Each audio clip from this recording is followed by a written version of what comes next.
Hello everyone, welcome to my channel Deeper tutorial. हमारे mathematics और reasoning की series चल रही है जिसमें नवोदय के क्वेश्चंस, आईएमपी प्रश्न और सभी प्रकार की बुक्स के क्वेश्चंस को लेकर एक सेटअप तैयार किया गया है मैथमेटिक्स के क्वेश्चन का, और वो करवाया जा रहा है। सिलेक्टिव पार्ट निकाला गया, उस सिलेक्टिव पार्ट को मैं यहाँ सॉल्व करवा रहा हूँ, जिसके अंदर आपके एग्जाम होना है। तो चलिए हम हमारा नेक्स्ट पार्ट देखते हैं, जिसमें वर्क एंड टाइम का जो है हमारा सेशन चल रहा है। तो हमारा इसका नेक्स्ट पार्ट है एक काम को 9 दिन में पूरा कर सकता है। हमने पिछले पार्ट के अंदर वर्क एंड टाइम में टोटल यूनिट वर्क निकालना सीखा था। यदि आप नए हैं, इस पार्ट को पहली बार देख रहे हैं, तो इससे पहले एक बेसिक कॉन्सेप्ट का पार्ट है, वो देख लीजिए और उसके बाद इसे देखिए। आपको टोटल यूनिट वर्क का फार्मूला समझना जरूरी है। तो चलिए शुरू करते हैं। एक काम को 9 दिन में पूरा कर सकता है। बी ए से 50% अधिक दक्ष है, तो बी को उस काम को करने में कितना समय लगेगा। यहाँ पर हमें दिया है कि ए जो है 9 डे के अंदर किसी काम को पूरा कर देता है, और बी ए से 50% अधिक दक्ष है, मतलब बी को उस काम को पूरा करने में कितना समय लगेगा, ये पूछो। अगर मैं आपसे कहूं, आप थोड़ा सा कैलकुलेशन यहाँ पर करिए कि ए को 9 दिन लग रहे हैं और बी जो है ए से 50% अधिक दक्ष है, मतलब वो अगर ए किसी काम को अगर मान लो 6 दिन में कर लेता है, तो बी उससे 150% काम करता है, उससे 150%, मतलब वो उसे 4 दिन में निपटा देता है। मतलब इस प्रकार से सवाल को समझिए आप, उससे 50% अधिक दक्ष है, वो उस काम को करने में तेज है, तो बी को उस काम को करने में कितना समय लगेगा। हमें सबसे पहले इसमें टोटल यूनिट वर्क निकालना है। तो मान लीजिए 9 यूनिट वर्क का काम है, ये वर्क कितना है, 9 यूनिट का वर्क बनता है ये। अगर यहाँ पर 9 यूनिट का वर्क है, तो एक एफिशिएंसी होती है 1 यूनिट पर डे। एक डे के अंदर 1 यूनिट वो कर देता है। अगर 1 यूनिट पर डे ये कर देता है, तो बी कितना करेगा, बी उससे 1.5 गुना वर्क करेगा, उससे 50% ज़्यादा, मतलब जितना ए करता है उससे 50% ज़्यादा। 50% ज़्यादा मतलब हम कह सकते हैं कि बी यहाँ पर 1/2 यूनिट वर्क पर डे में यहाँ पर करता होगा या कर पाएगा। ठीक है, यह करता है। ए से बी ए से 50% अधिक दक्ष है। इसका ये मतलब हुआ कि अगर ये 1 यूनिट वर्क ये करता है रोज, तो ये 1.5 यूनिट करता है, उससे 50% ज्यादा, मतलब 1 + 1 का हाफ। ठीक है, यह आपका 50%, ये इतना ज्यादा करता है। तो बी को उस काम करने में कितना समय लगेगा, वही 9 यूनिट का वर्क है, दोनों के लिए एक जैसा काम है। तो 1.5 का भाग 9 में दे दीजिए, मतलब आपके पास आ जाएगा 6 आंसर। 6 डे के अंदर वो काम को पूरा कर देगा। भाग लगाना नहीं आता है तो हम देख लेते हैं। 9/2 गुणा कर दीजिए। 9 × 3/2 से 2/3, 3 × 9, 2 × 6, आपका आंसर आता है यहाँ पर 6। तो 6 डे में उस काम को पूरा कर देगा। अगर आप उसकी और बारीकी से कैलकुलेशन करें, तो हमें यहाँ पर उसका आंसर मिल ही जाता है कि ये 9 दिन में पूरा करता है यहाँ पर, और उससे 50% ज़्यादा दक्ष है, मतलब बी को 6 डे लगने वाले हैं। आप देखिए 9 और 6 के बीच में क्या तालमेल है। ये इससे 50%, 6 का 150% 9 है, और उसका 50% ये कम है, मतलब 9 को अगर 3 भागों में तोड़ दूं, 6 + 3, तो ये हो गया अगर मान लो 100%, और ये हो गया आपका 50%। तो ये 50% जो है ये इससे तेज है, मतलब काम करने की इसकी एफिशिएंसी ज़्यादा है, इसलिए ये 6 दिन में कर पा रहा है उसको। अगर एफिशिएंसी ज़्यादा होगी तो उसका उलट चलेगा परसेंटेज का, कि ये इसको जल्दी काम को निपटा देगा। तो चलिए इसके बाद में हम नेक्स्ट क्वेश्चन देखते हैं। अगला हमारा क्वेश्चन है यहाँ पर, ए बी और सी तीनों मिलकर किसी काम को 3 दिन में पूरा कर सकते हैं, मतलब ए + बी + सी तीनों मिलकर किसी काम को 3 डेज के अंदर पूरा कर सकते हैं। यदि ए और बी अकेला उसी काम को 8 दिन में कर सकते हैं, मतलब अकेला उसी काम को 8 दिन में, मतलब ए और बी दोनों अगर अलग अलग करें, तो ए को लगते हैं 8 डे और बी को लगते हैं 8 डे। इन दोनों को इस प्रकार से 8-8 दिन लगते हैं, तो सी अकेला उस काम को कितने दिन में कर पाएगा। यहाँ पर हमें वही टोटल यूनिट वर्क निकालना है, मतलब 3 और 8 इन सबके बीच का कोई ऐसा नंबर निकाल लो कि जिसमें सबका भाग चला जाए। तो वो एक तरीका होता है एलसीएम का। 8 या 24 वो जो है 24 नंबर है हमारे पास। यहाँ पर हो गया 24 यूनिट वर्क। मान लो ये तीनों मिलकर काम करें तो कितना काम करते हैं, 8 यूनिट पर डे काम करते हैं। तीनों मिलकर काम करें तो 8 यूनिट पर डे काम करते हैं। अगर ये ए अकेला करे 8 दिन में काम को निपटा देता है, मतलब 24 यूनिट वर्क है, अपन ने बनाया है 24 यूनिट वर्क, तो ये 3 यूनिट पर डे के हिसाब से काम करता है और ये भी 3 यूनिट पर डे के हिसाब से काम करता है। सवाल वो अपना सॉल्व हो जाता है। यहाँ तीनों मिलकर 8 यूनिट पर डे वर्क है और यहाँ ये 3 करता है, यहाँ 3 करता है, मतलब ए बी और सी तीनों को अगर देखें तो ए का 3 यूनिट, बी का 3 यूनिट, तो सी का कितना हुआ, 3 और 3 6, 8 में से गए। यहाँ पर ए बी सी का कितना है, 8 यूनिट पर 8 यूनिट तीनों का मिलाकर है, किसका, ए का प्लस बी का प्लस सी का, और हमें सी का निकालना है तो इसमें से घटा देते हैं, ए प्लस बी का, ए प्लस बी का टोटल कितना है, ये होता है 3 और 3 6 यूनिट, 6 यूनिट इसमें से माइनस किया मैंने, यहाँ पर 6 यूनिट हम इसमें से माइनस करते हैं, 8 यूनिट में से 6 यूनिट माइनस किया तो यहाँ पर सी बच जाएगा आपका, ए बी से ए बी कट गया, थोड़ी देर के लिए मान लीजिए माइनस हो गया इसका, और इधर इस तरफ जो है आपका बच गया 6 में 3 यूनिट आपका सी का वर्क हो गया। सी जो है 3 यूनिट पर डे वर्क करता है। अब इसे करने में, नहीं गलत है, 2 यूनिट पर डे, 8 में से 6 गए तो 2 यूनिट, तो सी को जो है 24 यूनिट वर्क को पूरा करने में कितना समय लगेगा, तो इसको लगेगा 2 का भाग लगा दीजिए, 2 यूनिट पर डे करता है, मतलब ये इस काम को 12 दिन के अंदर पूरा कर देगा। सी इस काम को 12 दिन में पूरा कर देगा। तो इस प्रकार से ये सवाल आपका सॉल्व होता है। 2 यूनिट पर डे काम करता था, तो ये जो है इसका 12 दिन आंसर आ जाता है।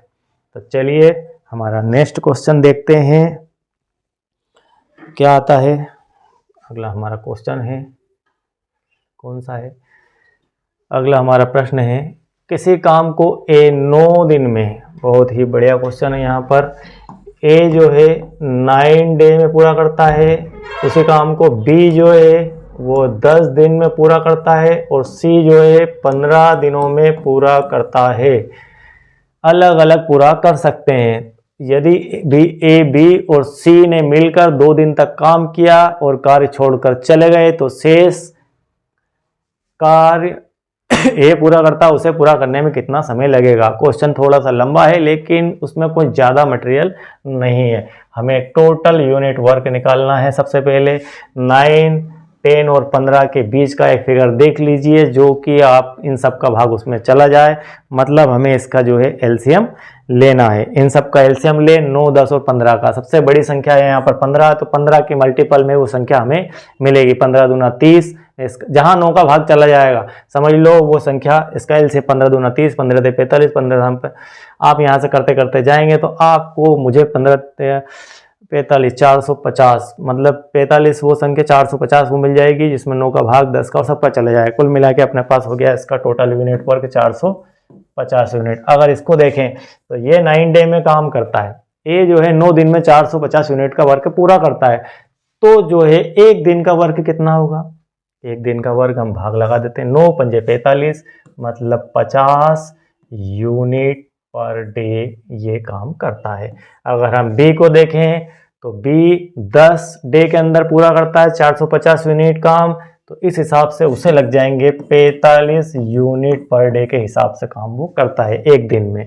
और सी अगर इसी काम को 15 डे में पूरा करता है तो 15 या 45, मतलब इसकी जो एफिशिएंसी है वो 30 यूनिट पर डे की है, वो इतना एक दिन में काम कर पाता है। अब हम क्वेश्चन की तरफ लौटते हैं। बी और सी ने मिलकर 2 दिन तक काम किया, मतलब बी और सी ने मिलकर 2 दिन काम किया। कितने दिन काम किया, 2 दिन तक काम किया। हम देखते हैं बी की एफिशिएंसी कितनी है, बी की है 45, सी की आपके पास है 30, दोनों ने मिलकर 2 दिन काम किया, मतलब आपका जो काम हुआ 45 और 30 को जोड़ लीजिए, कितना होता है 45 और 5 50, ये हो गया 75 यूनिट वर्क हो चुका है। 75 यूनिट 2 दिन में काम पूरा हो गया। काम किया और कार्य छोड़कर चले गए, तो शेष काम अब ए ने पूरा करा, दोनों भाग गए वो। तो यहाँ 450 में से 75 को माइनस किया तो बचता है हमारे पास 300। 450 में से 50 तो 400, 375, 375। देखिए एक मिनट, कुछ गलत तो नहीं हुआ है, हमने 2 दिन तक मल्टीपल नहीं किया है हमने। 75 और 75 का 2 डेज काम किया, मतलब 150 यूनिट वर्क यहाँ पर निपटा दिया गया था। 150 यूनिट, 150 यूनिट माइनस करेंगे तो यहाँ से बच जाएगा आपके पास 300 बराबर वर्क यूनिट बचा हुआ है कार्य। फिर से एक बार रिवाइज कर लेते हैं। ये हमने निकाला इनका एक दिन का एफिशिएंसी, एक दिन में कितने यूनिट वर्क वो कर पाते हैं। अब आगे पूछ रहा है कि बी और सी ने मिलकर 2 दिन तक काम किया, मतलब बी प्लस सी 2 दिन काम किया। बी की एफिशिएंसी 45, सी की है 30, कुल मिला के 75 यूनिट वर्क वो पर डे करते हैं। 2 दिन का मल्टीपल है क्योंकि 2 दिन तक काम किया उन्होंने। 150 यूनिट काम 450 में 2 दिन में निपटा दिया। हमारे पास बचा शेष 300 यूनिट। अब वो कह रहा है कि शेष कार्य ए ने पूरा किया, बाकी दोनों चले गए, तो ए को कितना समय लगेगा। तो ए की एफिशिएंसी हमारे पास है 50 की, 50 के हिसाब से काम करता है, मतलब 300 में हम 50 का भाग लगा देंगे। 300 में 50 का भाग लगाया तो 0 से 0, 5 से 5 छके 30, 6 दिन, 6 दिन में ये काम निपटा देगा। कौन निपटा देगा? ए इस काम को निपटा देगा, क्योंकि ए की पावर है 50 यूनिट पर डे काम करता है वो। 300 यूनिट काम बचा हुआ है, तो 50 को 50 एक दिन में, फिर अगले दिन 50, फिर अगले दिन 50, फिर अगले दिन 50, तो ऐसे करके 6 दिन में वो 300 यूनिट काम निपटा देगा। तो इस प्रकार के क्वेश्चन में हमें सबसे पहले टोटल यूनिट वर्क निकालना आना चाहिए। तो चलिए हमारा नेक्स्ट क्वेश्चन देखते हैं। इसके बाद हमारा नेक्स्ट क्वेश्चन है, ए और बी मिलकर एक खेत को 30 दिन में काट सकते हैं। यहाँ पर प्रश्न बहुत ही बढ़िया है। ए और बी मिलकर एक खेत को 30 दिन में काट सकते हैं। तो यहाँ पर लिख देते हैं हम, ए प्लस बी दोनों मिलकर काम करें तो इस खेत को निपटा देके कितने दिन में, 30 डे में, 30 दिन में काम निपटा देंगे।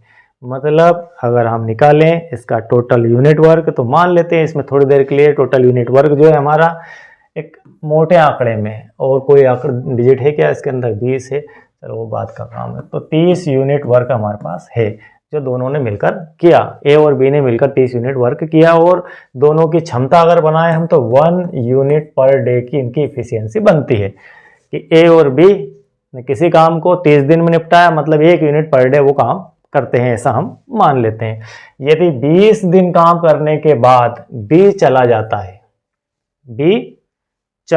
है कहीं पर बाहर चला गया बी 20 दिन काम करने के बाद,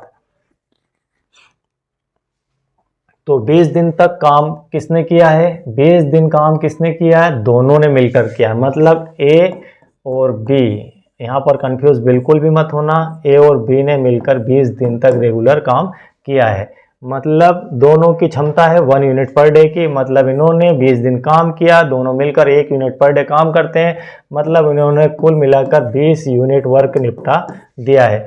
तो यहाँ पर 30 में से 20 इन्होंने दोनों ने मिलकर ए प्लस बी ने कर दिया। अब बचा कितना, 10 यूनिट वर्क। ये सवाल का हमारा मूल कॉन्सेप्ट है जिसे समझना पड़ेगा। अगर आप फार्मूला लगाएंगे तो आपको इस सवाल को सॉल्व करने में कम से कम 10 से 15 मिनट लग ही जाएंगे, और इसको अगर इस तरीके से आप सॉल्व करेंगे तो मिनटों में, या मिनटों तो ज़्यादा हो गया, सेकंड के अंदर आप सॉल्व कर पाएंगे, और इतना ही समय हमारे पास वहाँ पर बचता है। यदि ए शेष कार्य को करने में 20 दिन लेता है, अब जो शेष कार्य बचा है, कौन सा शेष कार्य, 10 यूनिट का शेष कार्य बचा है, तो ए जो है शेष कार्य को करने में 20 दिन लेता है, मतलब इस 10 यूनिट के काम में ए को 20 दिन लग गए हैं। 20 दिन ए को लग गए 10 यूनिट कार्य करने में। मतलब ए की क्षमता क्या है काम करने की, बहुत स्लो काम करता है, ये तो आधा यूनिट पर डे काम करता है। 10 यूनिट को 20 दिन में निपटा रहा, मतलब ए की जो क्षमता है, हम लिख लेते हैं, ए की क्षमता है आधा यूनिट पर डे की। हमने यहाँ निकाली थी कि ए और बी दोनों की कुल क्षमता है 1 यूनिट पर डे की, तो इस हिसाब से बी की क्या हो जाएगी, उसकी भी 1/2 यूनिट पर डे, क्योंकि दोनों की मिलके तो एक है। जब ए की आधी है तो बी की भी स्वाभाविक सी बात आधी है। तो बी अकेला उस काम को कितने दिनों में कर सकता है, बी अकेला, तो बी की क्षमता है आधा यूनिट पर डे। टोटल काम हमारा है 30 यूनिट, तो 30 यूनिट काम है और आधा यूनिट पर डे बी करता है। कुल मिला के उसको डबल 60 दिन लगने वाले हैं। तो यहाँ पर 60 दिन में इस काम को ये निपटा पाएगा। तो इस प्रकार के विशेष आईएमपी और बहुत ही महत्वपूर्ण, जो कि आपकी नवोदय एग्जाम में पूछे जाएंगे, इस प्रकार के प्रश्न पूछे जाते हैं और आपकी बुक्स में लगभग कहीं ना कहीं ये क्वेश्चन आपको समाहित मिलेंगे। इस प्रकार के क्वेश्चन लेके मैं आपको सॉल्व करवा रहा हूँ, तो मेरे साथ बने रहिए। और इस प्रकार के वीडियो अगर आपको देखने में अच्छे लगे, आपको इससे नॉलेज मिले, तो कृपया ज्ञान को रोकिए नहीं, इसको आगे बढ़ाइए, अपने दोस्तों को शेयर कीजिए, लाइक कीजिए, सब्सक्राइब कीजिए। Thank you very much.